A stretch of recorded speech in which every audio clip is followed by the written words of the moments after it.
Начало геноцида народа Южной Осетии, ее истоки и последствия стали темой обсуждения круглого стола, который прошел на площадке ГТРК ИР. Полпред президента по вопросам постконфликтного урегулирования, кандидат исторических наук Мурат Джоев отметил, что нужно сделать все возможное, чтобы донести до мирового сообщества правду о стремлениях Грузии уничтожения юго-осетинского народа по этническому признаку и не только. В международном праве, говоря о признаках геноцида, всегда принимается во внимание, была ли это государственная политика или исходила от отдельных лиц. Да. Так вот, я повторяю, что все, что грузинские власти в 2020 году учинили в Южной Осетии, это была политика, проводимая властями грузинского меньшевистского правительства.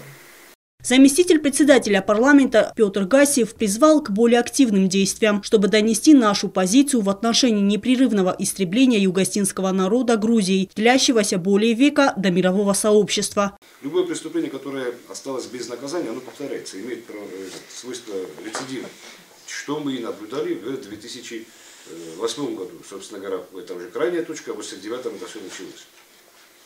Вот. И вот поэтому говорю, что мы очень как-то действуем неправильно, наверное. Мы должны разговаривать с точки зрения, что они нам должны, за то, что они совершили, должны и будут должны всегда, пока существует Осетия и Грузия. Вице-спикер парламента также отметил, что Госдума России на ближайшем заседании рассмотрит обращение от коллег из Южной Осетии о признании геноцида народа Южной Осетии в 1920 году со стороны Грузии. Эльвира Типилова, Арсен Гассиев, Зарема Арсоева. Информационный выпуск сегодня.